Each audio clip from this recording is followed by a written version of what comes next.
Bonsoir à toutes et à tous. Bienvenue à cette nouvelle rencontre en ligne organisée par la Bibliothèque publique d'information intitulée « Je MOOC, tu MOOC, comment apprendre en ligne ?» Nous voudrions commencer par remercier les 3 intervenants de cette rencontre ainsi que l'ensemble des services de la BPI qui ont rendu possible son organisation. Le but de cette rencontre est de s'interroger sur les bouleversements en cours dans nos façons d'apprendre et de nous former.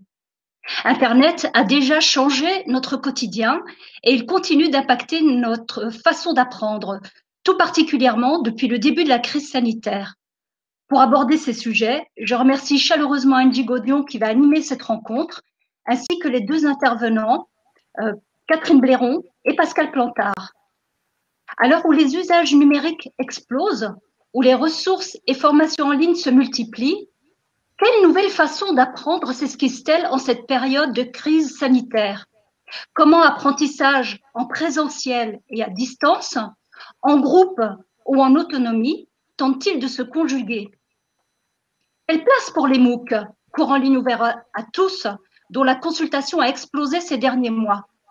Apprend-on de la même façon en ligne, en présentiel, à travers des formations mixtes ou hybrides? Et quelles limites surtout pour ces dispositifs qui reposent quasi exclusivement sur le numérique?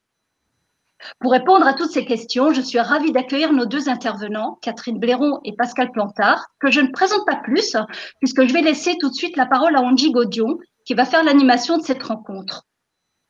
Bonsoir Angie. En revanche, je vais vous présenter, pour celles et ceux qui ne vous connaîtraient pas. Angie, vous avez été longtemps bibliothécaire et formatrice numérique. Vous avez collaboré à la création de MOOC. Aujourd'hui, vous êtes chargée de relations publiques et êtes référente pédagogique chez Framasoft, qui est une association d'éducation populaire qui vise à promouvoir les libertés numériques, les logiciels et services libres, les créations culturelles libres à travers un réseau de projets. Vous avez été chargée de la production du MOOC Internet, pourquoi et comment reprendre le contrôle en 2020. Vous êtes également coordinatrice du collectif Chaton, qui est le charmant acronyme de Collectif des hébergeurs alternatifs, transparents, ouverts, neutres et solidaires. Avant de laisser la parole à Angie, je vous invite tous à poser toutes les questions qui vous passeraient par la tête dans les commentaires Facebook sous la vidéo. Elles seront prises en compte au fil de la rencontre. Angie, c'est à vous. Merci beaucoup Farida pour cette introduction et cette présentation. Eh bien, bonsoir à toutes et toutes. Je vais commencer tout simplement par présenter les 2 intervenants avec qui nous allons passer ce petit temps d'échange. Et je vais bien sûr commencer par Catherine, les femmes d'abord. Bonsoir Catherine. Bonsoir, bonsoir. Alors, Catherine, donc tu es intervenante en formation et en ingénierie pédagogique, que ce soit à l'université, où là tu es chargée d'enseignement, je pense en particulier à Paris-Nanterre, j'imagine que tu interviens aussi dans d'autres universités, et tu interviens aussi dans des organismes de formation privés. Voilà. Sur des parcours qui sont certifiants ou non d'ailleurs, ça dépend des cadres, et tu interviens à la fois en présentiel et en formation à distance, donc sur les 2 formats. Voilà. Et tu es, comment je pourrais dire, une co-animatrice, le terme toujours un peu compliqué à expliciter, mais voilà, du coup tu fais partie du groupe de personnes qui animent un MOOC qui s'appelle Innovation publique territoriale, qui est produit donc par le CNFPT, donc le Centre national de la fonction publique territoriale, et tu le co-animes depuis 2018, donc ça va être la 3e saison là, qui va 5e. 5e. Oui, mais pour toi. Pour moi, la 5e 2018, aussi. 2019, 2020, 2021. Non, parce qu'on aura fait plusieurs dans la même année. Ah, parce qu'il y en a plusieurs. On en a la 5e. Voilà, c'est ça que j'ai loupé. Oui, donc pardon. voilà, le prochain opus de SMOOC, c'est début mars. Oui. Voilà, il commence début mars, donc 5e saison début mars. Voilà. Et puis, dans le cadre de tes fonctions en tant qu'ingénieur pédagogique, tu as aussi conçu différents dispositifs pédas, dont les escape games. Peut-être que du coup, on rebondira aussi sur effectivement ce type, même si la rencontre d'aujourd'hui est quand même voilà, très liée autour des MOOC. Et en fait, voilà, une des raisons de ton invitation, c'est en plus du fait que tu co-animes effectivement des MOOC, c'est aussi parce que du coup, tu as édité aux éditions de l'Harmattan dans la collection Prix Scientifique un ouvrage qui s'appelle MOOC, engagement et apprentissage, l'ingénierie pédagogique au service de l'apprenance. Voilà, qui est donc un document de référence quand on s'intéresse à la question des MOOC. Voilà, je te remercie d'être présente et je vais présenter Pascal. Bonsoir Pascal. Bonsoir. Alors Pascal, vous êtes... Alors, c'est long, hein, il y en a beaucoup à dire. Voilà. Et je ne veux pas dire par là que, du coup, voilà, ça fait longtemps que vous faites plein de choses. Mais quand même. C'est ça. J'ai un âge certain. Voilà, c'est ça. Vous êtes donc actuellement maître de conférence donc, à l'Université Rennes 2. Je suis prof. Ah, vous êtes prof. Ah, ben, j'ai rien suivi. Oui, j'ai été promu il y a quelques années déjà. Voilà. Ah non, oui, professeur des universités, effectivement, à Rennes 2, ça c'est bon. Tout à fait. J'ai bon pour ce côté-là, voilà. Vous êtes aussi, vous avez aussi été vice-président de la formation, puis vice-président de l'innovation pédagogique et numérique. Voilà. Absolument. Et co-directeur d'un très gros réseau francophone de recherche sur les technologies numériques qui s'appelle le GIS Marsouin. Absolument. Voilà, son petit nom.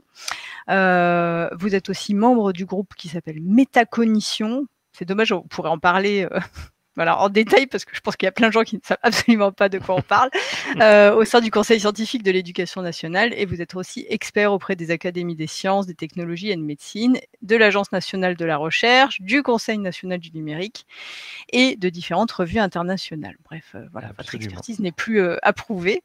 Voilà, vous avez publié de nombreux articles scientifiques, de nombreux ouvrages, voilà, autour de la question des transitions numériques, de l'e-éducation, de l'e-inclusion, tout ça à travers un prisme effectivement qui est celui de l'anthropologie et qui se ressent vraiment dans la façon dont vous abordez ces questions. Voilà, est-ce que j'ai oublié des choses ? C'est parfait. Mais voilà. Bon. Merci en tout cas à vous d'être là. Pour rentrer dans le vif du sujet, on va peut-être en introduction du coup se poser la question de en fait voilà, qu'est-ce que c'est que cette histoire de MOOC, de quoi on parle. Alors pour rappeler donc même si Farida nous l'a indiqué en introduction, donc MOOC en anglais c'est Massive Open Online Courses. Donc, si on traduit en français, cours en ligne ouvert à tous. Et qu'est-ce que ça entend derrière tout ça ? Il y a le terme massif, c'est-à-dire qu'un MOOC en général voilà, va pouvoir enregistrer plusieurs milliers d'inscrits de tous âges, de tous sexes, de tout pays, de tout niveau d'études. Voilà, donc il n'y a pas de comment je peux dire de marche à l'entrée, c'est-à-dire qu'un MOOC est vraiment accessible au plus grand nombre. Voilà. Ensuite, le terme open montre que voilà, cette accessibilité est à tous, donc il n'y a pas besoin d'être inscrit dans un cursus spécifique. Voilà, on peut faire ça de la façon dont on veut. Et en plus, on peut s'organiser, vu qu'on est sur des cours qui du coup se font à distance, on peut s'organiser pour voilà, suivre ce cours de la façon dont on veut. Et très souvent, ces cours en ligne sont aussi gratuits. Ce n'est pas systématiquement le cas, mais il y a quand même beaucoup de plateformes de MOOC qui proposent des cours gratuits.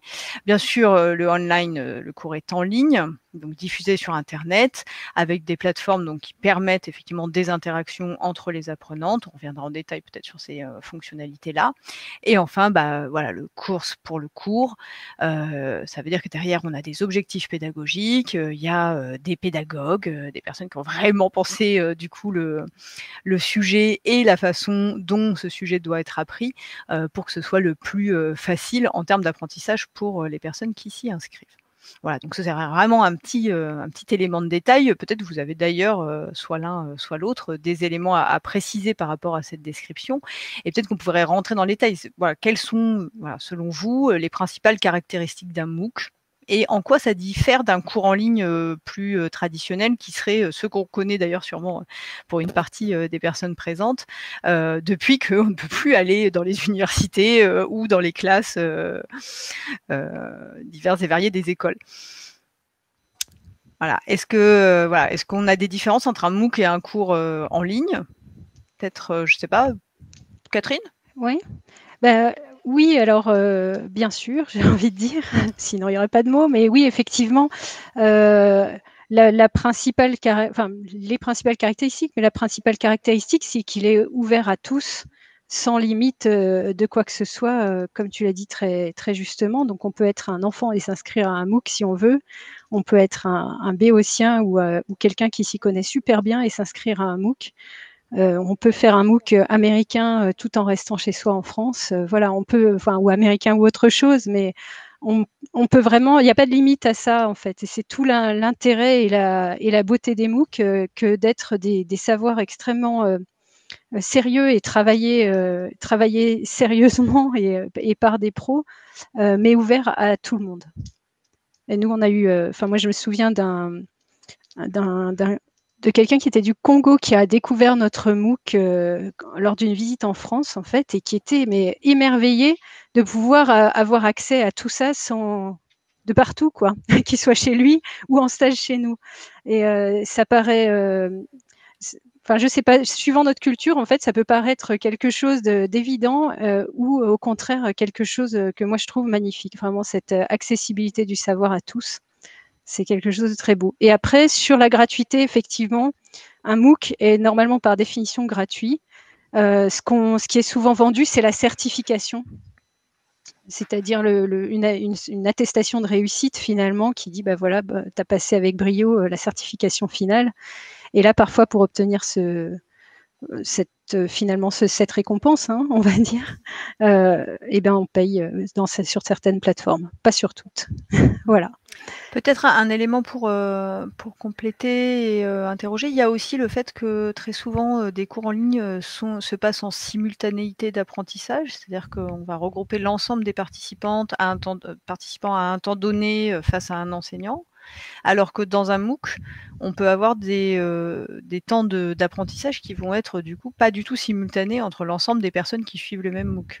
Alors, ça ne veut pas dire qu'il n'y aura pas des temps dédiés aussi où il y aura cette simultanéité, mais c'est pas permanent en tout cas. Donc ça veut dire que c'est aussi moi je trouve que c'est un des avantages énormes du MOOC, en dehors du fait qu'il est accessible effectivement de n'importe où pour n'importe qui, c'est qu'en fait on peut s'organiser individuellement, même si on est si on a une activité professionnelle par exemple, on peut quand même effectivement suivre un MOOC parce que on va avoir des créneaux qui seront les nôtres. Voilà, je ne sais pas si vous êtes disponible entre 2 et 4 heures du matin et que c'est le moment où vous apprenez le mieux, vous pouvez le faire en fait. Voilà, c'est plus compliqué de motiver une classe entière avec un enseignant à travailler sur ces horaires-là. Moi, je trouve que vraiment c'est un des gros avantages, c'est que on peut suivre un enseignement du coup en fonction de son planning personnel, en tout cas en l'adaptant à son planning personnel. C'est vrai, et on a vu d'ailleurs, nous, dans notre MOOC, une équipe se former entre un Français et un Canadien qui ont travaillé sur un projet commun pendant le MOOC. Un faisait le jour, l'autre faisait la nuit, quoi. C'était marrant. Effectivement, c'est la magie des MOOC, ça. Ouais. Peut-être du coup par rapport toujours à ça, Pascal, par rapport au dispositif donc du cours en ligne ou du MOOC, est-ce qu'au niveau des façons d'apprendre, ça a une incidence différente, puisque du coup le dispositif n'est pas le même. Et quels sont on va dire au niveau pédagogique, qu'est-ce qu'impacte en fait le fait que ce soit un MOOC sur les modalités d'apprentissage? C'est assez compliqué en fait de répondre scientifiquement à cette question parce que ce que vous venez d'évoquer comme différence entre les cours en ligne et les MOOC, d'abord ça dépend des dispositifs de cours en ligne. Certains cours en ligne sont aussi asynchrones, et il y a une autre différence qui me paraît vraiment importante, c'est l'inscription institutionnelle, c'est-à-dire que des MOOC peuvent être, la plupart des MOOC, bien qu'on n'ait pas beaucoup de données, ne sont pas, arrimés à un dispositif complet, en gros à une formation, un diplôme, un déroulé, etc. Et donc, nous, on a beaucoup plus de données sur les cours en ligne que sur les MOOC. Ce qui est absolument évident, c'est que en parallèle avec le pouvoir d'agir avec le numérique, dont on sait qu'il est très discriminé à la fois socialement et culturellement, le pouvoir d'apprendre à distance est aussi discriminé culturellement et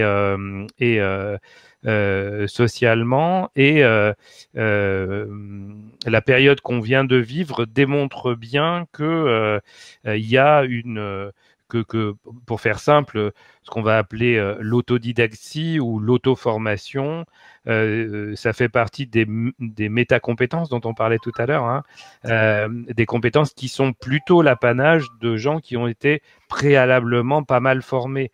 Et donc, on a finalement un taux d'abandon sur les MOOC et un taux de décrochage sur l'enseignement à distance. Si on prend le MOOC comme un des espaces spécifiques de l'enseignement de l'enseignement à distance, qui est vraiment important. Et on va dire la responsabilité des concepteurs de MOOC est pas forcément engagée. Il y a aussi, enfin, dans un monde idéal, avec le MOOC idéal, dans une école idéale avec un CNED idéal, dans une université avec un dispositif idéal de formation à distance, la question de la préparation des étudiants, des apprenants, des élèves à cette dimension d'autonomie que nécessite l'auto-formation reste posée. C'est-à-dire qu'il y a, pour moi, c'est dans un environnement, dans une évolution finalement de nos systèmes d'éducation formelle, ce qu'on appelle la forme scolaire. On peut parler aussi de la forme universitaire, mais on la duplique, y compris au CNFPT. Hein. On duplique la forme scolaire et la forme universitaire dans plein de dispositifs de formation d'adultes, et les gens y tiennent en fait. C'est assez étonnant, mais faut quand même qu'il y ait un peu de cadre, hein, et pour le moment tout ça est pas encore comment dire destiné à la grande majorité. Il y a une vraie promesse finalement, ce que disait Catherine tout de suite. Il y a une vraie promesse d'accès au savoir. Il y a encore pas mal de questions d'accompagnement. En fait, je pense qu'on est un peu là-dessus, quoi. Et donc, du coup, ça anticipe un peu la question suivante que je voulais vous poser à tous les deux. C'est voilà, qui sont les gens en fait qui suivent, qui s'inscrivent et qui suivent. D'ailleurs, on verra la différence parce que les chiffres sont assez parlants. On sait qu'entre par rapport à un nombre d'inscrits, on a finalement entre un quart et la moitié des inscrits qui ne suivent pas le MOOC auquel ils se sont inscrits. Voilà. Et donc du coup voilà, on a des profils sur les personnes qui s'inscrivent et puis des profils sur les personnes qui suivent réellement effectivement ces MOOC. Voilà, quels sont voilà, qui sont ces personnes, quels sont leurs profils, est-ce qu'on a une idée voilà de qui s'adresse. Ce que vous venez de dire Pascal, c'est qu'effectivement si on n'a pas déjà des pratiques finalement d'avoir suivi des études, d'être dans un contexte social où l'apprentissage est une pratique régulière, finalement on n'accède pas tant, alors même que tout ça c'est en accès libre et très facilement accessible via ces technologies, finalement on n'y va pas trop. D'où ça peut venir, enfin voilà, est-ce que vous avez des infos là-dessus? Je veux bien que Catherine réponde sur les MOOC, parce que ça me permettrait peut-être de répondre plutôt sur l'ensemble, quoi, qui correspond à l'ensemble, à la transformation enseignement à distance, mais aussi hybridation. Parce que finalement, on a assez peu de données vraiment fiables, hein, sur ça. Je pense que l'expérience de Catherine est plus robuste là-dessus. Et bah, Catherine. Oui, alors, ouais. Mais effectivement, c'est vraiment une question qui se pose. Bon, après, dans les gens qui s'inscrivent et qui suivent des MOOC, effectivement, il faut déjà avoir l'idée, savoir que ça existe, oser avoir le matériel, oser s'inscrire, se dire je suis légitime pour faire ça. Et c'est, je vais complètement dans le sens de Pascal. Nous, on constate aussi sur notre MOOC, dans les statistiques d'inscription, c'est des gens qui ont entre 30 et 60 ans et qui sont majoritairement des gens qui sont déjà diplômés, même bien diplômés, qui sont souvent cadres, qui ont souvent déjà des fonctions, enfin des habitudes d'apprentissage et un appétit pour l'apprentissage qui sont grands, quoi. Donc c'est vrai, c'est une promesse géniale et malheureusement pas assez connue. et qui nécessiterait sans doute une médiation qui est pas faite, qui est pas faite quoi, simplement, ou pas assez souvent et pas assez faite tout court. Donc c'est ce qu'on essaye nous de travailler aussi, mais ça demande beaucoup de communication, beaucoup d'accompagnement, un soutien institutionnel, un soutien. Si c'est des gens qui ont un travail, ça demande de leur libérer du temps pour ça, ça demande une reconnaissance par les entreprises, enfin, ça demande plein de choses. Donc, qui sont les gens qui s'inscrivent? On l'a dit, des gens, des gens plutôt adultes et plutôt favorisés déjà, qui ont l'habitude d'apprendre et qui ont du matériel. Voilà. Après, qui sont les gens qui suivent et le fait qu'il y ait pas mal d'abandon ou etc. J'ai pas de réponse, j'ai des hypothèses aussi, et liées entre autres à ma pratique, du fait qu'on s'inscrit pas toujours à un MOOC pour le suivre. Moi, je m'inscris souvent à un MOOC parce qu'il m'intéresse, le sujet m'intéresse, mais j'ai pas forcément le temps de le suivre en entier maintenant. Par contre, je suis contente de l'avoir dans ma bibliothèque de MOOC parce qu'un jour, je vais y revenir et je vais aller chercher des infos dedans. Donc, le MOOC sera sans doute fermé d'ici là, mais comme les ressources des MOOC restent ouvertes, même une fois que la session est terminée, c'est comme si on se constituait une sorte de bibliothèque numérique, en fait. Et c'est, à mon avis, un des usages, enfin, il y a beaucoup d'usages des MOOC, et je pense que pour la plupart, l'intention de départ n'est pas forcément de les suivre jusqu'au bout et d'avoir la certification. Oui, Donc, j'ai pas de données scientifiques là-dessus, donc c'est vrai que je peux pas répondre dans l'absolu, mais oui. Non, mais c'est un point très important, je pense, oui. que les personnes qui suivent pas des MOOC, du coup, se rendent pas forcément compte. C'est que voilà, quand on s'inscrit à un MOOC, très souvent, il a une période d'exécution, entre guillemets, voilà, une période pendant laquelle le MOOC est ouvert et va y avoir des sessions en plus avec des temps justement en simultanéité.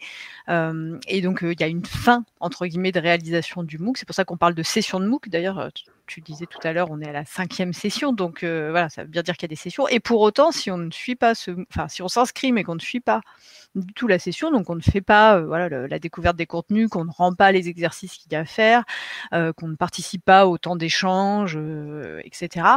Pour autant, une fois même que le MOOC est fermé, on peut continuer à avoir accès au contenu. Et donc ça, c'est vrai que du coup, ça permet d'avoir une ressource documentaire à disposition, qui fait que sur plein de sujets, c'est des sujets dans lesquels on a plutôt une bonne connaissance, finalement, ça va juste être un endroit où on va se référer quand on en aura besoin. Et ça, c'est vrai que ça a une incidence. Moi, j'ai trouvé en fouillant un peu l'internet, du coup, quelqu'un qui avait un peu classé en 4 catégories les participants au MOOC. Alors, c'est voilà, ça vaut ce que ça vaut, hein, mais du coup, c'est Jacques Rodet qui est effectivement voilà, quelqu'un qui fait l'animation de formation à distance et qui gère un réseau d'ailleurs de tutorat à distance. Et lui, il classe en 4 catégories, c'est assez intéressant. Bon, donc, il y a les non-démarreurs, donc les inscrits qui démarrent jamais. Voilà. Alors, qui peuvent démarrer d'ailleurs pour plein de raisons. Ça peut être de manière très impulsive ou sous la pression d'un tiers, mais qui en fait, voilà, la réalisation elle-même pour eux, elle n'a jamais été envisagée. Voilà, donc là, on sait que c'est ça, et c'est peut-être voilà le cas des personnes qui s'inscrivent en sachant qu'ils ne suivront pas, mais juste pour pouvoir accéder au contenu. Ensuite, on a ce que lui classe comme étant les velléitaires.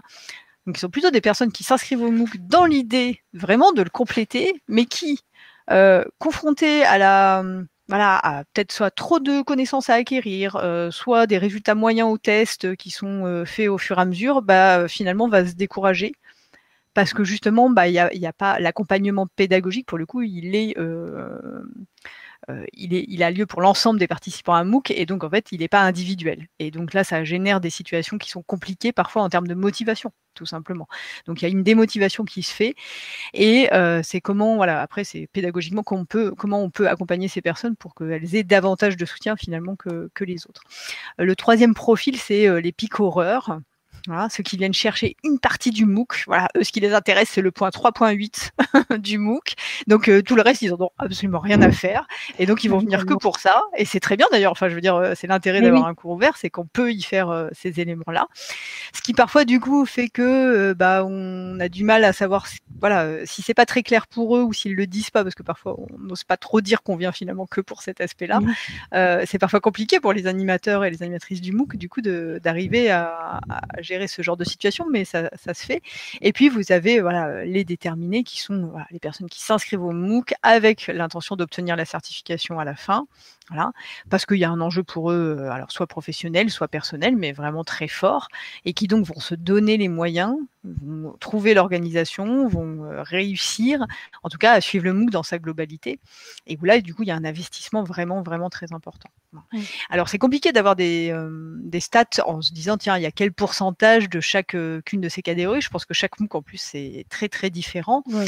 Mais ce qui ressortait, moi, de ce que j'avais lu, c'est qu'on peut considérer qu'on est à peu près à entre 15 et 20% maximum des inscrits à un MOOC, puisqu'on sait qu'on a déjà 25 à 50 qui ne suivent pas, qui sont des déterminés. Et je pense que c'est un élément important, c'est de se rappeler. C'est déjà bien, oui, 15 à Et 20% de ce qui est déterminés, déjà, c'est déjà beaucoup. ouais. Ouais. Voilà, je trouve que oui, voilà, c'est les stats qui ressortaient là de tout ce que j'avais lu. Donc ça, c'est des éléments, à mon avis, intéressants à avoir. Et ce qui est important à dire, c'est que tous ces gens sont bienvenus en fait dans les MOOC et que, enfin, peu importe en fait, j'ai envie de dire. Et ça, c'est un vrai sujet à mon avis concernant les MOOC, enfin concernant l'étude des MOOC plus exactement. C'est qu'on essaye de mesurer l'efficacité des MOOC avec des mesures qui n'ont rien à voir avec ce que sont les MOOC et ce qu'est leur usage. Et donc, on les conçoit pour faire un parcours entier, on évalue en disant, ouais, bah, comme tout le monde, comme à chaque fois, on a 6-7% de gens qui sont certifiés à la fin. Mais en fait, il y a peut-être beaucoup plus de gens que ça qui ont appris quelque chose avec ce MOOC. Peut-être des petites choses, ou peut-être qu'ils les apprendront dans 3 ans quand finalement ils se connecteront parce qu'ils auront besoin d'un truc. Mais peu importe, enfin, j'ai envie de dire, c'est ça qui est bien, c'est comme quand vous écrivez un bouquin, il peut être lu 5 ans plus tard, c'est bien aussi, quoi. Moi, je veux bien, comment dire, monter un peu en généralité sur ce que vient de dire Catherine. Moi, je suis assez d'accord avec ça. Cette idée que finalement les MOOC, les dispositifs d'enseignement à distance, et on va dire tout ce qui circule comme contenu de savoir sur Internet présente un avantage massif, c'est d'être à disposition tout le temps finalement. Enfin, même s'il y a des rides dans les MOOC, il y a quand même quelque chose de l'ordre de la mise à disposition quand les personnes sont prêtes. Et si on veut finalement analyser ces processus, ces styles finalement d'apprentissage en ligne, je pense qu'il ne faut pas confondre en fait ce qui vient des usages des technologies, des représentations des technologies, dont on sait qu'elles sont aussi tout à fait comment dire, marquées par l'expérience des uns et des autres, avec des déterminants sociaux, culturels, etc. Gigantesques. Je prends juste un exemple pour bien me faire comprendre. Le mail a été inventé en 1971 par Ray Tomlinson. Moi, j'ai eu un mail au début de l'Internet, puisque bon, voilà, j'ai un peu d'heures de vol sur ces questions-là. Au début du web, donc on est au début des années 90, tous nos travaux démontrent qu'aujourd'hui, pour les classes populaires, avec cette obligation d'avoir un mail par rapport à la dématérialisation administrative, c'est devenu pour eux un mauvais objet, un objet de contrôle social. Donc il y a ces représentations-là qui circulent, et donc si ces représentations-là qui circulent, certains MOOC que je vais qualifier de trop scolaire ou de trop universitaire ou de trop professionnel, etc., etc., vont doubler cette difficulté de représentation pour atteindre un large public, avec une représentation qui n'est pas forcément très positive de l'école, de l'université, de la formation, du passage de diplôme, de la certification, etc. Et donc, je pense qu'il faut vraiment travailler ces questions-là.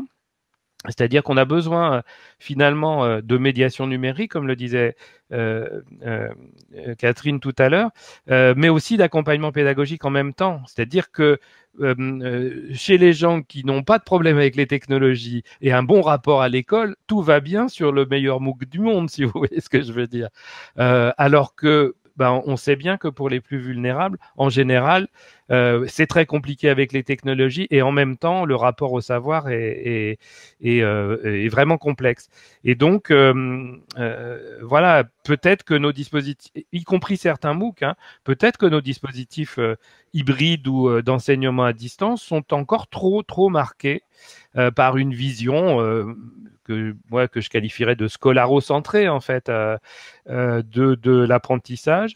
Là où d'autres travaux nous démontrent que pour ces mêmes familles en difficulté populaire, etc. Je renvoie au travail excellent de Dominique Pasquier sur l'Internet des familles modestes qui a été publié il y a très peu de temps, où elle a étudié en gros des assistantes maternelles, des ouvriers agricoles, etc.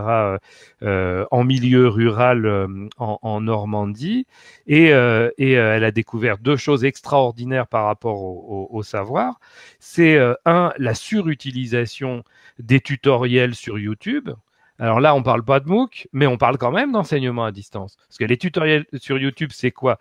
C'est comment apprendre à réparer mon radiateur. Et je vous garantis que moi j'en ai besoin aussi. Et on va dire là, c'est quasiment peu importe le capital culturel, on rentre quand même dans le savoir. Et peut-être qu'on tire pas assez ces leviers-là. Et le deuxième exemple, parce que c'est aussi lié à ça, ça va vous paraître plus lointain, mais je crois que le sujet est important parce que les travaux, là par contre, d'économie de l'éducation sur l'enseignement à distance des grandes universités, il y en a quand même quelques-uns. C'est pas les MOOC, mais on va dire c'est en fait, ça n'a jamais vraiment fonctionné comme outil d'apprentissage. Ça a beaucoup fonctionné comme outil de valorisation.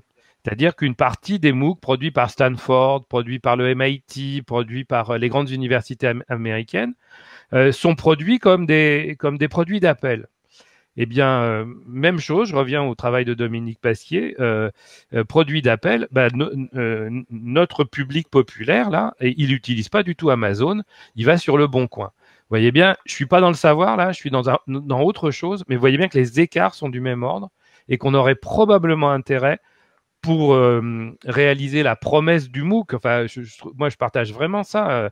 Je trouve que c'est quelque chose qui devrait servir à tout un tas de sujets.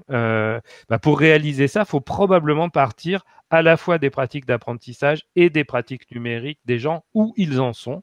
Et là-dessus, on a une belle marge de progression à faire, je pense. Je rebondis peut-être là-dessus. Ça voudrait dire aussi que voilà, si le format vidéo pour les classes populaires est le meilleur format en termes d'apprentissage, est-ce que voilà, la forme des MOOC, en tout cas de la majorité des MOOC, même si souvent les MOOC intègrent des vidéos, hein, mais c'est pas l'ensemble des contenus, est-ce que du coup c'est une problématique en fait, ce rapport à l'écrit qui renvoie de toute façon effectivement à des difficultés scolaires, etc., et que du coup voilà, donc ça c'est aussi pour moi un des écueils effectivement aujourd'hui des contenus des MOOC tels qu'ils sont, et parce que effectivement, ils s'adressent que déjà à des publics lettrés entre guillemets, voilà, qui ont cette maîtrise de l'écrit, ce qui n'est pas le cas quand on regarde un tutoriel sur YouTube en fait. Absolument. Dans 90% des cas, on n'en a pas besoin. Il y a de ça, et puis il y a aussi la question de la relation à l'enseignant qui est importante et où tout le monde ne sent pas une réciprocité en fait avec l'enseignant. C'est quelque chose qu'on travaille beaucoup, nous, dans le MOOC Innovation Publique. C'est-à-dire que c'est un MOOC où on se tutoie, où on a ouvert des espaces informels de discussion sur une plateforme qui n'est pas libre, donc j'en parle pas. Mais du coup, c'est super... c'est absolument génial de retrouver des espaces informels où on discute et où on n'a pas tous les MOOCers. Hein, mais tous ceux qui sont là, en fait, on discute de manière... complètement horizontale, et des fois on a été, mon collègue Olivier qui travaille avec moi a été obligé de se relever à minuit pour éteindre les notifs parce qu'il n'en pouvait plus, il pouvait plus dormir quoi, parce que ça chattait entre MOOCers jusqu'à tard dans la nuit. Donc, c'est vraiment quelque chose en fait où il faut se rendre accessible, mais ça demande, en fait il y a un truc économique aussi, hein, tout simplement, mais monter des vidéos sympas, c'est à un coût ou c'est du temps. Avoir des animateurs qui se mobilisent jour et nuit pour parler aux gens, ça a un coût, c'est du temps. Ou alors c'est des passionnés qui font de la recherche, par exemple, ou que ça éclate, ou qui ont une mission en tête, une vocation, et qui passent leur temps à ça.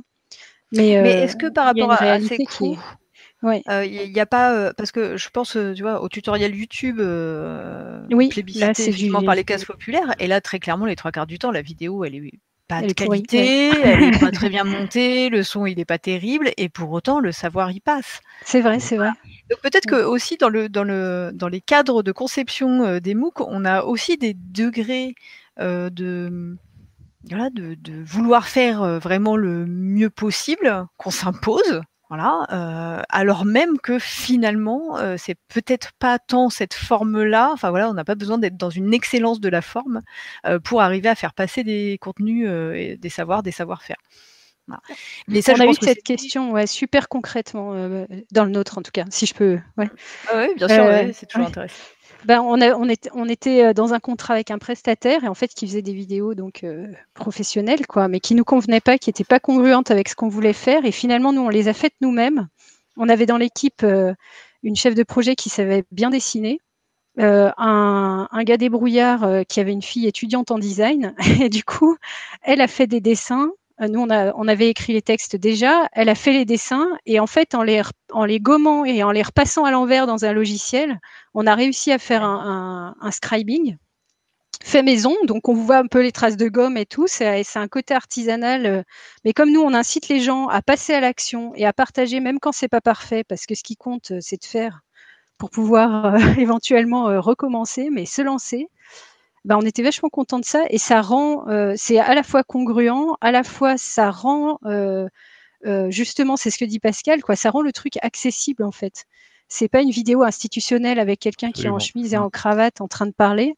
C'est un dessin qui s'anime un peu cradouille et qui est simple en fait et qui du coup est accessible. Voilà, c'est vraiment très très important. Moi, je suis complètement d'accord avec ce paradigme de la simplicité, de l'accessibilité. Après, reste la mise à dispo sur les plateformes, et là, c'est un autre sujet. Puis la qualité des vidéos et la forme des vidéos est aussi voulue par un cadre institutionnel qui a une image à défendre et qui ne va pas faire n'importe quoi non plus parce que c'est sous l'égide de telle ou telle institution.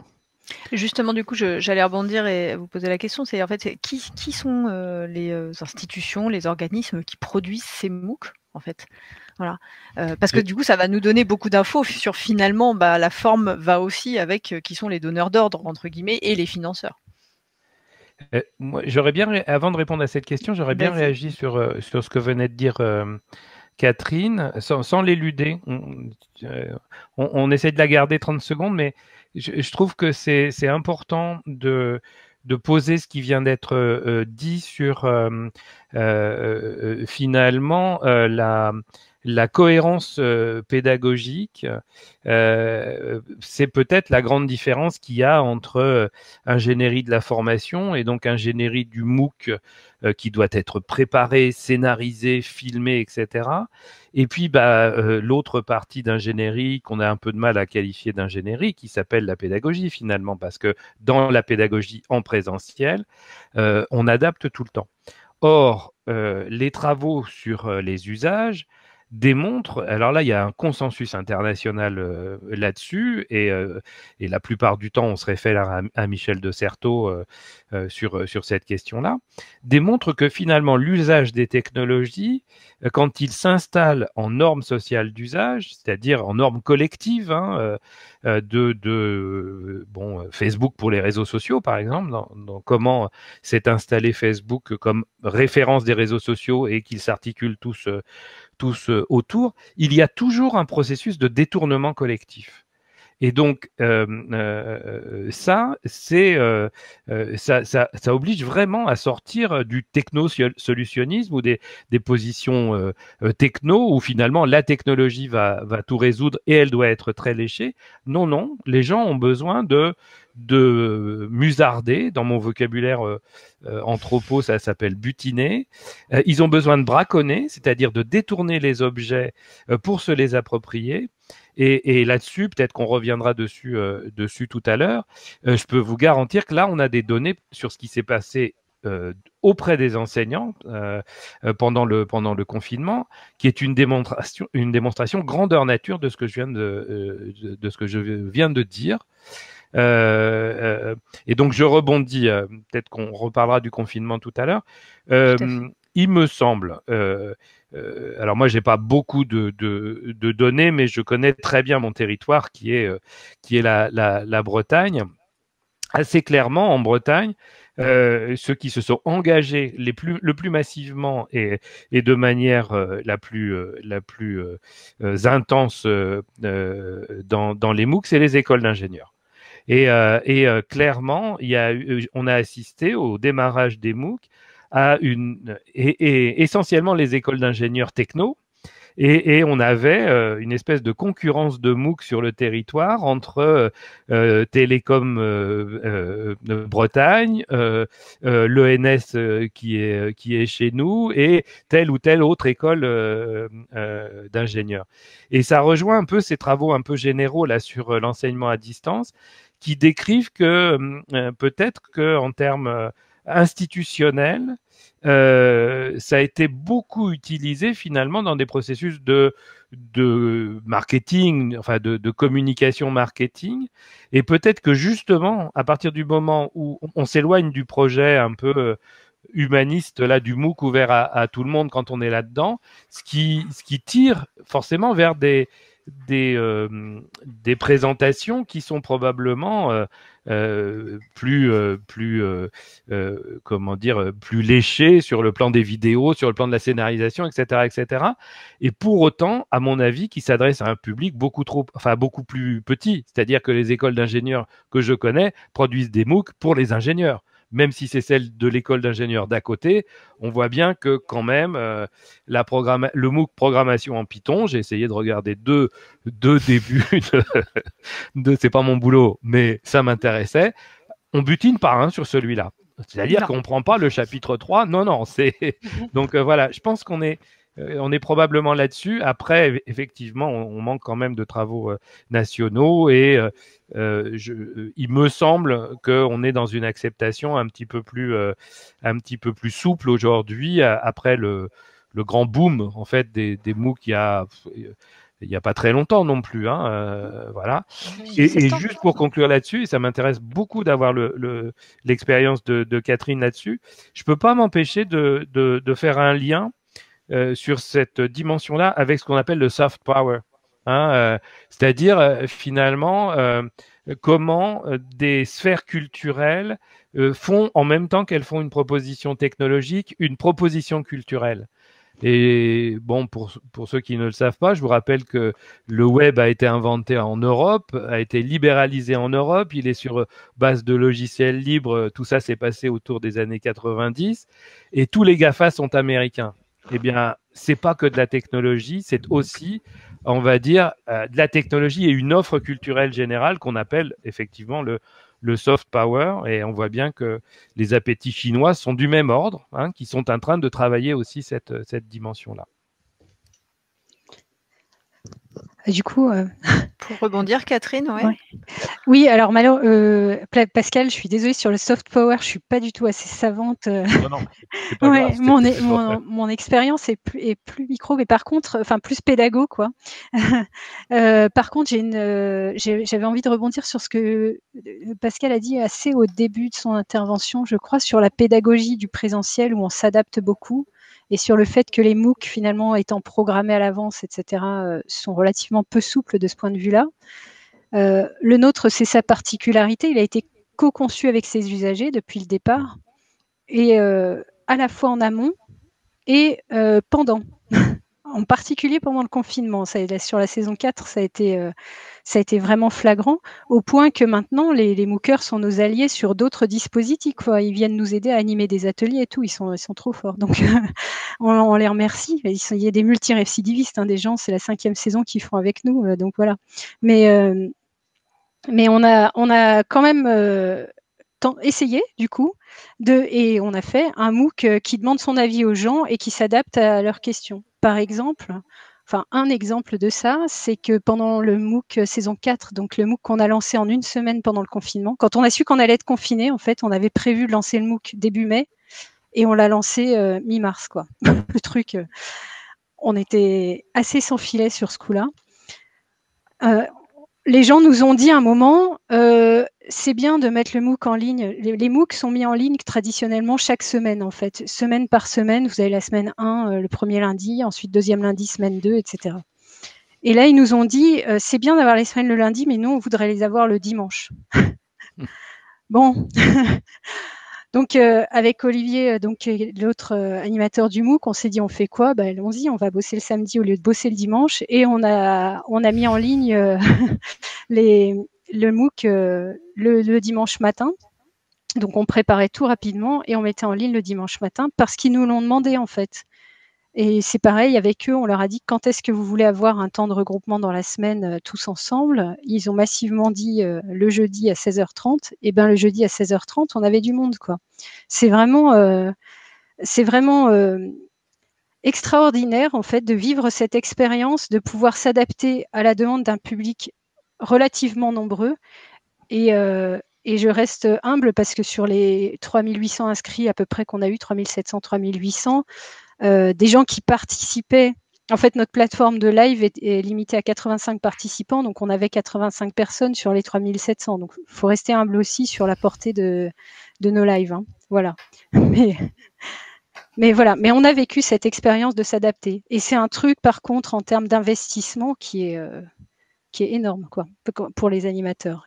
Parce qu'on conçoit des ressources au fur et à mesure aussi. On s'adapte tout le long. Et on leur demande des travaux le lundi et le jeudi, on restitue ce qu'ils nous ont fait dans leurs travaux du lundi. C'est un boulot énorme. Voilà. Tu dirais que ce travail-là est plus grand, enfin comment je pourrais dire, demande plus d'investissement que si tu étais dans un dispositif en présentiel, ou finalement c'est assez similaire, même si c'est pas les mêmes actions, bien sûr. Non, c'est plus de conception. C'est plus de conception. Ouais. Ouais. C'est beaucoup de conception plus qu'en présentiel. En présentiel, on compense beaucoup de choses par ce qu'on dit, par ce qu'on met en place, par ce qu'on fait, par ce qu'on bricole.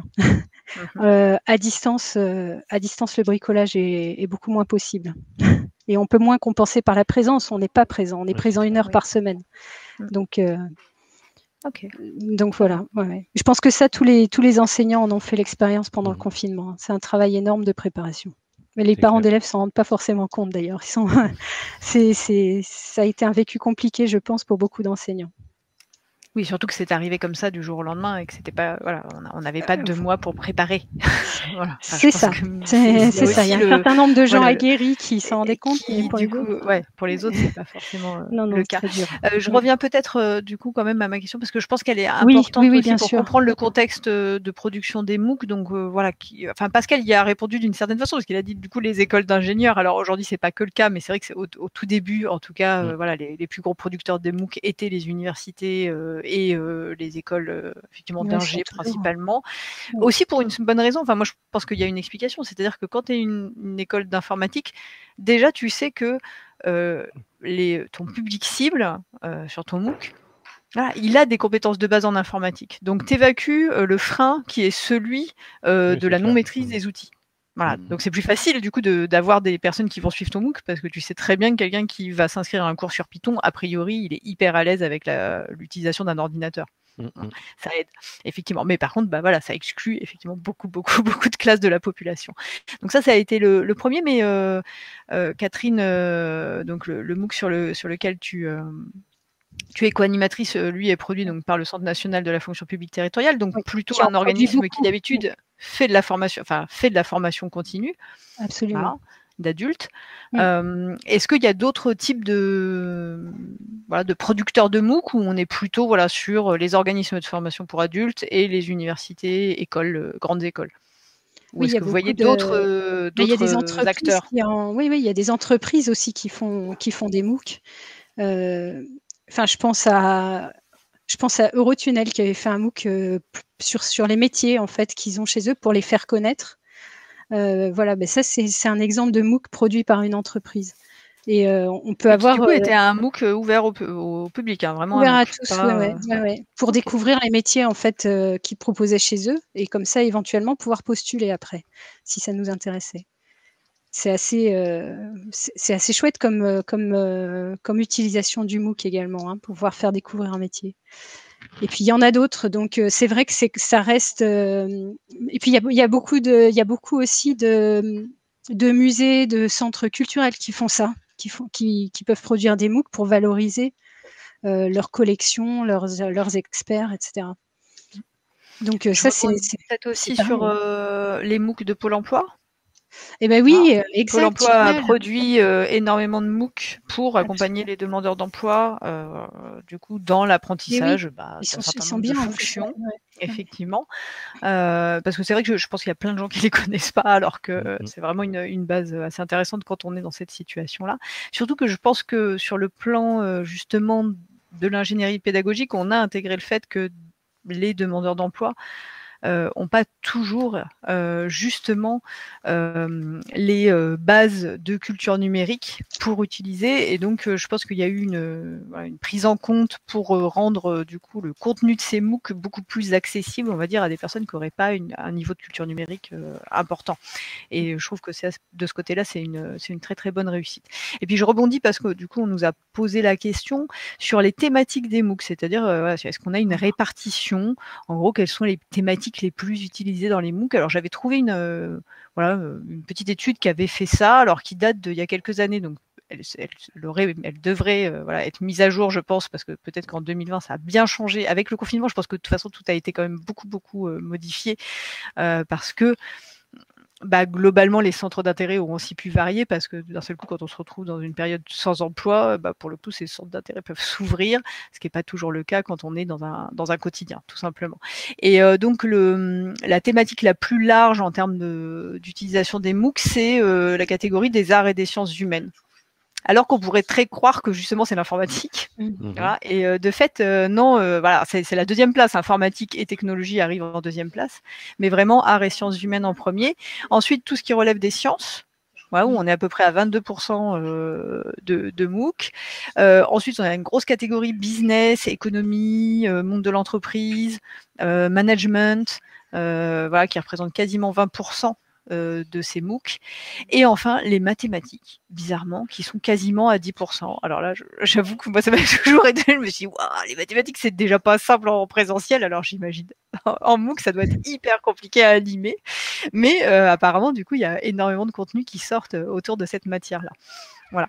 Donc ça, c'est parce qu'on a une question en live du coup à ce niveau-là, donc je me permets d'y répondre sur cette répartition, puisque j'avais les données. Peut-être on n'a pas parlé de MOOC aussi, de mouvements citoyens. Il y a des MOOC qui sont ouverts par des mouvements citoyens, des associations. Voilà, mais je pense que le tien en fait partie en plus. Il faudrait.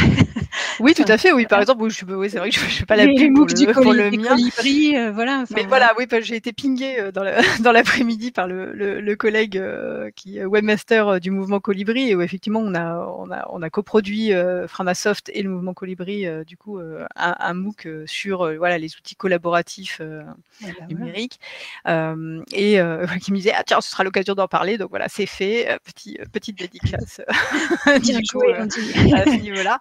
Et effectivement, oui, le MOOC Frama, on produit. Après, la grosse difficulté quand on n'est pas un organisme ou une université, c'est d'arriver, en fait, finalement, et c'est ce que disait Pascal, c'est que les organismes de formation, peut-être un peu moins, mais les universités, souvent, c'est plutôt du soft power, donc plutôt une image marketing, faire parler de l'école plus que finalement donner accès à de la connaissance, même si l'un n'empêche pas l'autre. Mais je pense que les logiques sont les mêmes. Nous, c'est la différence, c'est que nous, on veut donner accès à la connaissance, mais pour le coup, on n'est pas hyper doué en marketing, et donc la visibilité finalement de nos MOOC sont souvent diffusés du coup dans les communautés qui s'intéressent à nous. Donc, et donc oui, il y a plein de petits MOOC qui finalement s'adressent à des communautés précises et qui sont pas forcément identifiés sur les grandes plateformes en tout cas. Parce que du coup, il y a des grandes plateformes de MOOC où on peut retrouver un certain nombre de MOOC, mais c'est vrai que dès qu'on sort finalement de ce contexte grandes institutions, organismes de formation, universités, les petits MOOC, eux, n'existent pas sur ces grandes plateformes, parce que très souvent, c'est des coûts pour être dans ces plateformes-là, ou un cahier des charges très contraignant qui fait que une petite structure va pas se donner les moyens de rentrer dans ces contraintes, tout simplement. Donc c'est vrai que parfois il faut aller chercher un peu ou tomber sur l'info d'une façon ou d'une autre. C'est ça. Mais en gros, si vous avez une passion et que vous voulez faire un MOOC, vous trouverez sûrement un MOOC qui vous intéressera, parce qu'il y a des MOOC sur plein de choses et sur à peu près tout. Tout à fait.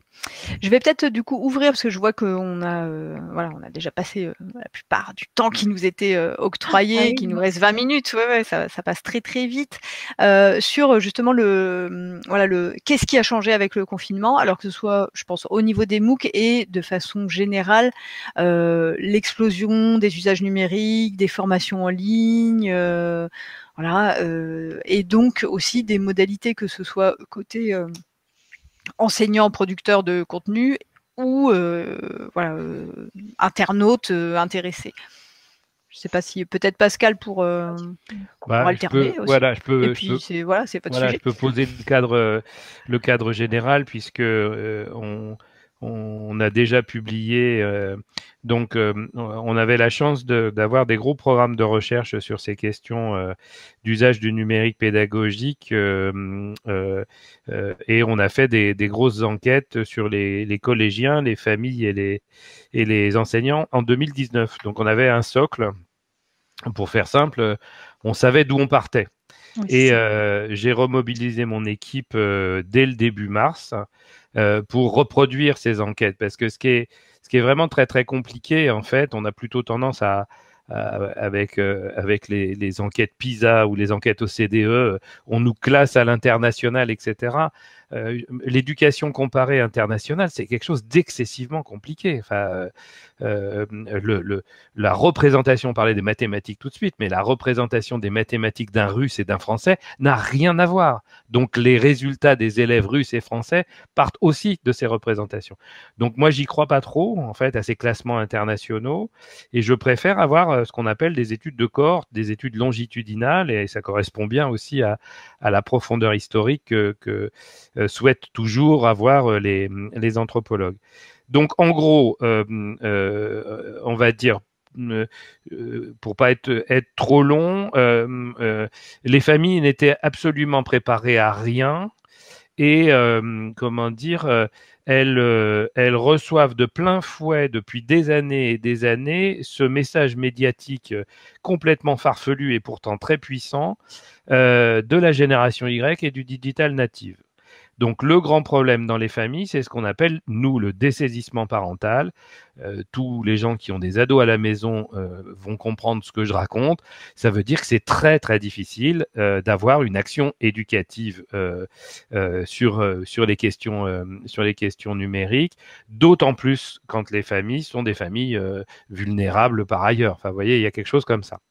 Donc, du côté du confinement, ça a été très très compliqué avec des situations de vulnérabilité vraiment vraiment importantes. Du côté des élèves. Alors vous vous rappelez, hein, le vendredi, le ministre dit on confine pas. Le lundi, on était confiné, et le lendemain, on nous dit qu'on était prêt. Donc effectivement, personne n'était prêt, et tout ça a été fait finalement dans une urgence qui a été d'une violence très très très très importante. Ce qui s'est passé pour les élèves globalement, c'est une forme finalement d'envahissement de la distance qui, là encore, s'est porté sur les plus vulnérables, avec des taux, on va dire, de décrochage de l'école à la maison qui ont été très très importants. Particulièrement à l'échelle du collège, parce que, on va dire, la proximité dans le premier degré des professeurs des écoles avec les familles ont pu compenser des choses. Et par contre, un signal vraiment intéressant, c'est ce qu'on a pu constater comme solidarité du côté des lycéens. C'est-à-dire que, je sais pas, vous avez tous entendu parler de l'histoire de Discord, où des groupes de lycéens ont proposé à leurs enseignants d'utiliser ce réseau social de gamers pour communiquer avec la classe. Et là, on est encore dans un processus de braconnage absolument passionnant.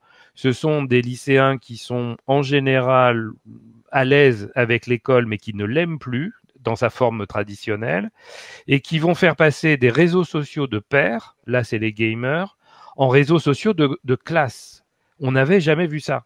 C'est-à-dire que clairement, il se passe quelque chose là de ce côté-là, d'autant que les enseignants, et je vais finir sur eux, d'autant que les enseignants, la plupart du temps, ont accepté ces pratiques venant des lycéens. Et là, c'est, comment dire, pour reprendre l'expression de Catherine, la promesse des MOOC, elle est dans leurs mains là, aux lycéens. Alors, je suis en train de faire une enquête plus qualitative parce qu'il y a eu des dégâts vraiment importants. Donc, je suis en train de faire une enquête sur les premières années là d'université pour qu'ils me racontent ce qui s'est passé dedans. Donc, je veux pas minimiser les burn-out, les décrochages, le fait que dans certains territoires et dans certaines filières, notamment en lycée pro, ça a été vraiment catastrophique. Mais en même temps, il y a des lueurs d'espoir de ce côté-là. Et je finis pour pas être trop long et puis vous laisser réagir derrière sur les enseignants. Donc, ce qu'on avait, nous, comme données, c'était en gros un quart d'enseignants mobilisés sur l'usage, des usages experts des technologies, des enseignants qui enseignent le code, qui utilisent les réseaux sociaux, qui vont dans les Fab Labs, qui font des MOOC. Enfin, voilà, il y en avait un bon quart. Une grande moitié qui était dans des usages minimaux. Alors, l'usage minimal, c'est quoi? C'est le diaporama en classe pour le second degré, le tableau blanc numérique, dont certains enseignants du premier degré appellent ça le tableau blanc inutile parce qu'ils ne savent pas l'utiliser. Donc, vous voyez, on part de loin quand même. Donc, il y avait en gros la moitié et une moitié et un quart qui restait qui était sans aucune pratique numérique. Enfin, faut regarder ça en face. Ce qui s'est passé, c'est ce que je vous ai raconté sur les familles et les élèves, a reçu de plein fouet cette tentative de reproduire à distance la forme scolaire classique. Une grande partie des enseignants, particulièrement ceux qui avaient peu de pratique numérique, se sont précipités pour envoyer des programmes scolaires qui devaient reproduire le rythme de la classe. C'est impossible avec des parents en télétravail ou des parents en difficulté ou tout simplement des parents qui ont trois enfants à la maison, c'était impossible. Donc en fait, cette première offre des enseignants a complètement, démotivé et des parents et des familles, et on a assisté à un décrochage qui a été très massif. Ce qui s'est passé, c'est que les trois quarts des enseignants, donc cette moitié qui avaient des pratiques légères, ont rejoint et ont été aidés par ceux qui avaient des pratiques plus élaborées, avec une motivation, ne pas perdre les élèves et ne pas perdre contact avec les familles. Donc ça veut dire que ce qu'on vient de vivre, pour moi, c'est un fait social total numérique absolument extraordinaire, parce que d'une offre violente, bricolée, mal foutue au départ, finalement, dans le temps, on s'est retrouvé avec une espèce de mouvement social général qui vient pas du tout de la rue de Grenelle, mais qui vient des établissements et des territoires eux-mêmes. C'est-à-dire que ça s'est composé, je veux dire, de gré à gré, dans le collège, dans l'école, avec le soutien des assos, dans des solidarités entre les parents, etc., etc. Et donc, je conclus, il reste un quart, quoi. Et ce quart d'enseignants, à l'époque, enfin, juste, oui, j'ai oublié de vous dire, il s'est passé quelque chose autour des vacances de Pâques. Le retour, finalement, des vacances de printemps, les enseignants avaient pris plus de distance et ils se sont mis à alléger les formes d'enseignement à distance, à être moins scolarocentrés et plus dans la communication. Ils ont commencé à faire des classes virtuelles de manière beaucoup plus massive, pas pour enseigner, mais pour dialoguer. Enfin, on vient de voir, c'est un truc extraordinaire, on vient de voir la forme scolaire classique vaciller. On est vraiment dans cette période-là de l'histoire. Et donc, je conclus, on a quand même un quart qui est en grande difficulté, avec deux raisons vraiment importantes. Première raison, la surcharge cognitive, émotionnelle, psychique que tout le monde a ressenti, chez certains enseignants fragiles, comme dans d'autres corporations, ça a amené à des burn-out. Et puis une deuxième raison, c'est ce qu'on appelle, nous, le conflit de légitimité. Il y a des enseignants qui ne se voient pas du tout enseigner de manière hybride avec le numérique et tous ces dispositifs. Et effectivement, c'est un impensé, ça. Je veux dire, personne n'en parle. Or, ça continue.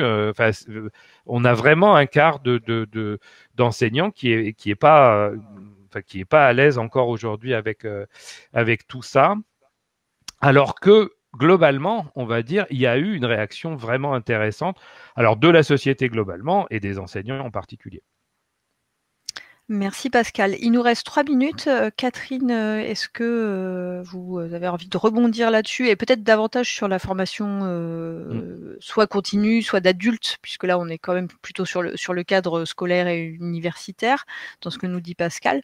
Voilà, est-ce que ça vous intéresse de rebondir? Sinon, on a quelques questions auxquelles on n'a pas répondu, donc je peux aussi partir là-dessus. Je vais répondre enfin, j'ai juste un petit truc à dire là-dessus. Au niveau de, je pense qu'au niveau des pratiques d'apprentissage, en fait, énormément de monde, que ce soit chez les formateurs ou chez les actifs, hein, on va dire, beaucoup de monde a basculé vers le numérique et ont développé des habiletés qui, depuis des années, étaient en suspens. Il y avait une tension, il fallait y passer, entre guillemets. C'était un peu une sorte d'injonction dans l'air. Mais bon, qui traînaient quoi, pour les mêmes motifs que chez les enseignants, hein, parce qu'on a aussi des pratiques chez les formateurs, une joie en fait aussi d'être ensemble en présentiel et on n'a pas forcément envie de faire autrement. Et là, d'un coup, avec la Covid, on s'est rendu, tous ceux qui étaient habiles avec le numérique se sont retrouvés débordés de boulot. Les autres ont eu beaucoup de mal. Économiquement, c'est dramatique, hein. Il y a vraiment des formateurs qui ont eu, pour qui ça a été compliqué. Et chez les apprenants, pareil, des habiletés numériques qui se développent. Donc, sur la saison 5 du MOOC, typiquement, pendant 4 saisons, on a eu une semaine dédiée à l'embarquement, à la prise en main de l'outil. Sur la 5e saison, on l'enlève parce qu'on pense qu'il n'y a plus besoin de s'approprier l'outil de cette manière et qu'on peut démarrer direct en travaillant. Donc, on va laisser quelques éléments pour les personnes qui éventuellement se lanceraient à cette occasion. Mais avant, on pensait qu'il y avait besoin d'une semaine pour ça, plus maintenant. Voilà. Non, mais ça a une énorme évolution, effectivement. Voilà, c'est ça. Combien de semaines dure le MOOC? Il durait 8 semaines et maintenant 7. Du coup, voilà, ça le diminue. Alors, j'allais dire, est-ce que du coup, ça diminue le nombre de semaines ou est-ce que ça permet du coup de répartir les contenus de façon différente sur le même temps? Enfin, je veux dire, oui, voilà, non, on le diminue. Une semaine. Ça aidera les gens à aller jusqu'au bout éventuellement. Donc ça, voilà. Moi, j'ai essayé de chercher, voir si du coup, du côté de la recherche académique, il y avait eu des études de fait sur le pourcentage d'augmentation de la participation. Inscription et participation au MOOC. Pour l'instant, il n'y a pas grand monde qui semble s'être posé la question. Bon, je fais un appel du coup aussi à des chercheurs, des enseignants-chercheurs qui veulent du coup traiter. Je pense que ce serait vraiment très très intéressant d'avoir une analyse effectivement de l'année 2020 en fait comparée aux années précédentes, parce que je pense que ce sera une page qui va être très très différente une fois qu'elle sera tournée. Et alors, ce que je peux dire juste, une seconde là-dessus, c'est nous on avait jusque-là, moi je faisais une enquête sur pourquoi les gens venaient dans notre MOOC. Jusque-là, c'était toujours pour se perfectionner professionnellement. Et là, on a l'apparition d'un nouveau motif qui est parce que du coup, je suis coincée chez moi, donc je voudrais me faire autre chose, quoi, pour me changer un peu les idées.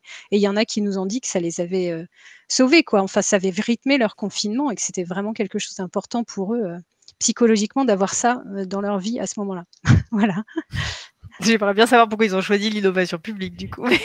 Voilà, je trouve ça intéressant. Sans doute parce que ça les intéresse un peu. Oui, quand même, voilà, il peut y avoir quand même une base d'intérêt. Non, mais voilà, qu'est-ce qui fait que si le MOOC est une façon, du coup, de générer une pratique quotidienne d'apprentissage, qu'est-ce qui fait qu'on va vers tel ou tel type de MOOC, là, je pense que là, il y aurait à chercher et à comprendre, du coup, vers où on va.